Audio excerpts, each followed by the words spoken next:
ତଥାପି କୁହନ୍ତୁ କଣ କହୁଛି, କୁହନ୍ତୁ କୁହନ୍ତୁ। ଏ ଭାଗବତ ଗୀତା ପଢିନି, ଭାଗବତ ପଢିନି, ରାମାୟଣ ପଢିଛି। ଆଚ୍ଛା। ସବୁ ପଢି ଗୋଟେ ପଦ ବାହାରିଲା, ହଁ କର୍ତ୍ତବ୍ୟ କର୍ମ କର୍ମ ଫଳ ରଚି ନାହାନ୍ତି ଆଦି ମୂଳ। ହଁ ଏଇ ଯୋଉ ପଦଟା ହଁ ସବୁ ସମସ୍ତେ ମତେ ମୀମାଂସା କରିଦେଲା। ହଁ କଣ କହିଲେ, କଣ ପଦଟା ଲେଖା ହେଇଛି? କର୍ତ୍ତବ୍ୟ କର୍ମ କର୍ମ ଫଳ ହଁ ରଚି ନାହାନ୍ତି ଆଦି ମୂଳ। ହଁ ଏଇଟା ହେଲା ଭାଗବତର ପଦ। ହଁ ଆପଣ କୁହନ୍ତୁ ଏ ପଦଟା ଠିକ ନା ଭୁଲ? ନାଇଁ ପଦଟା ଠିକ, ଆଜ୍ଞା ପଦଟା ଠିକ। ସମସ୍ତେ କର୍ମ ଫଳ ବୋଲୁଛନ୍ତି।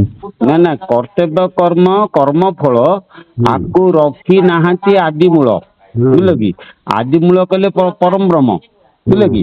ପରମ ବ୍ରହ୍ମ କେବେ କର୍ତ୍ତବ୍ୟ କର୍ମ ୟାକୁ ସବୁ ସିଏ ରଖି ନାହାନ୍ତି। କର୍ତ୍ତବ୍ୟ କର୍ମ କିଏ କରୁଛି? ନା ଜୀବ ନିଜେ ତା ପ୍ରକୃତି ବଶରୁ କର୍ତ୍ତବ୍ୟ କରୁଛି, କର୍ମ କରୁଛି, ଫଳ ହିଁ ଭୋଗୁଛି। କଣ ବୁଝିପାରିଲେ ନା? କିନ୍ତୁ ଆଦି ମୂଳଙ୍କର କର୍ମ ନାହିଁ କି ଫଳ ବି ତାଙ୍କ ଦେହରେ ଲାଗେ ନା। ସେ ହଉଛନ୍ତି ନିଷ୍ପାପୀ ନିଷ୍କର୍ମ। ବୁଝିଲେ କି? ଗୋଟେ ପଦ ମୁଁ କହୁଛି ଆପଣ ଶୁଣନ୍ତୁ।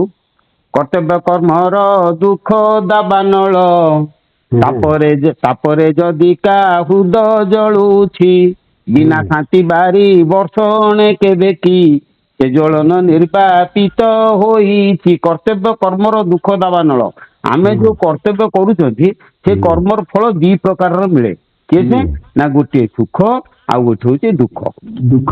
ହଁ, ସୁଖରେ ଜୀବ ଖୁସି ହୁଏ, ଆଉ ଦୁଃଖରେ ଜୀବ ଦୁଃଖୀ ହୁଏ। ତେଣୁ ଏଇ ସୁଖ ଦୁଃଖ ଭୋଗ କେବଳ ଜୀବ କରେ, ପରମ କରେ ନା। ନା, ପରମ ହଉଛି ନିର୍ଲିପ୍ତ। ସେଇଥିପାଇଁ ସିଏ କହୁଛି କର୍ତ୍ତବ୍ୟ କର୍ମର ଏଇ ଯୋଉ ଫଳ ଗୁଡିକ ଇଏ ଆଦି ମୂଳ ୟାକୁ ରଚି ନାହାନ୍ତି। ଆକୁ ରଚିଛନ୍ତି କେବଳ ନା ଜୀବ ରଚନା କରୁଛି, ପ୍ରକୃତି ସୃଷ୍ଟି କରୁଛି, ପରମ ସୃଷ୍ଟି କରୁନାହିଁ।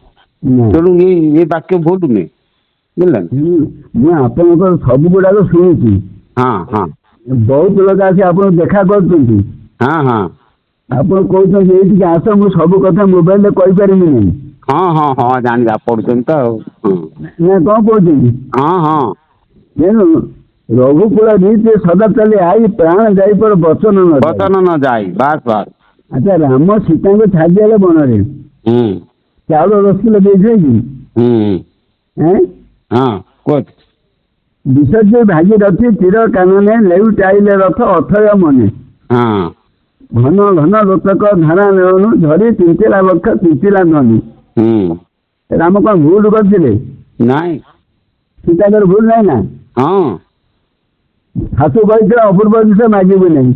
ହଁ ସୁନାର ହରଣ କହୁଥିଲା, ହଁ ତିନି ଗାରେ କାଟି ଦେଇଗଲା, ଦେଇବୁ ନାହିଁ। କାହିଁକି ଦେଇଲା? ହଁ, ଏଗୁଡା ସବୁ ଭୁଲ କଲେ ନା ଆଉ। ଆଚ୍ଛା, ଗୋଟେ ଚଖଟରେ ରାବଣ ମୂର୍ତ୍ତି କାଟିଛି, ରାମ ଯାଇକି ଦେଖିଲେ, କାହିଁକି କାଟିଥିଲା? ହଁ ମୁଁ ଭୁଲ କହିଲି? ଭୁଲ କରିଛି। ମୁଁ ଭୁଲ କହୁଛି କି? ନା ନା, ସେ ତ ଭୁଲ କରିଛନ୍ତି ଆଉ। ତେଣୁ ଆପଣଙ୍କର ଯେତେ ମୁଁ ଶୁଣିନେନି, ଯେତେ ଲୋକ ଆଲୋଚନା କଲେ, ଯୋଉ ମାଳିକା ଫାଳିକା ଯାହା, ହଁ ଆପଣଙ୍କର ପ୍ରବଚନ ଭିତରେ ସବୁ ଗୁଡା କଟି ଯାଉଛି। ହଁ ହଁ ନା କଣ କହୁଛନ୍ତି? ନା ଠିକ। ଆଚ୍ଛା, ମାଳିକା କଥା ମତେ ପଦେ କୁହନ୍ତୁ। ନା, ମୁଁ ମାଳିକା ଜାଣିନାହିଁ। ଶୁଣନ୍ତୁ, ହଁ ଅନ୍ତେ ଜଇଁକି ଯିବ ଯିବ, ହଁ ଏହା ନ ଜାଣେ ବ୍ରହ୍ମା ଶିବ। ହଁ ଯେତେବେଳେ ଜୀବଟା ଯିବ, ବ୍ରହ୍ମା ଶିବ ଜାଣିନାହାନ୍ତି, ହଁ ଇଏ କାହା ହାତରେ ଅଛି? ସେ ନିରାକାର ବ୍ରହ୍ମଙ୍କ ହାତରେ ଅଛି। ଆଚ୍ଛା, ଇଏ ମାଳିକା ବାଲା କଣ ହେଇଗଲେ ଭଗବାନ? ସିଏ ସବୁ କହୁଛନ୍ତି ସବୁ ସେଇଭଳିଆ ଆଉ। ନା ନା, ମତେ ଆପଣ କୁହନ୍ତୁ, ଆପଣଙ୍କର ମୋର କଥାବାର୍ତ୍ତା। ହଁ, ମତେ କହୁନା କଣ ପଚାର?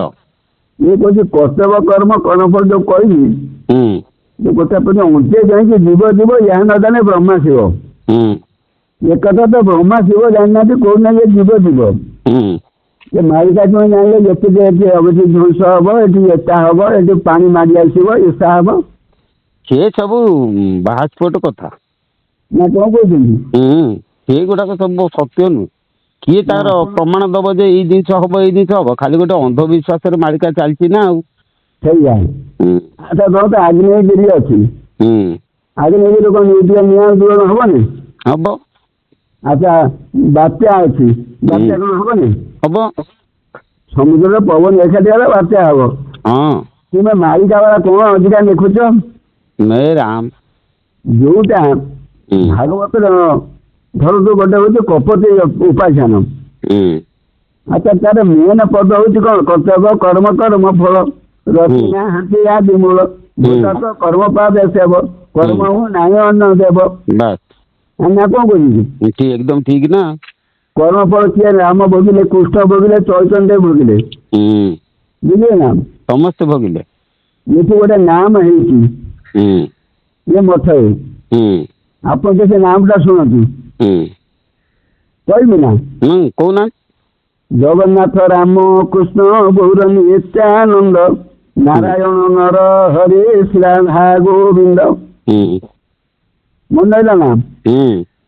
ଜଗନ୍ନାଥ ରାମ କୃଷ୍ଣ ଗୌର ନିତ୍ୟାନନ୍ଦ ନାରାୟଣ ନର ହରି ଶ୍ରୀରାଧା ଗୋବିନ୍ଦ। ରହିଲା? ଆଚ୍ଛା ଆପଣ ଦେଖନ୍ତୁ ଯେତେ ନାମ ହେଇଛି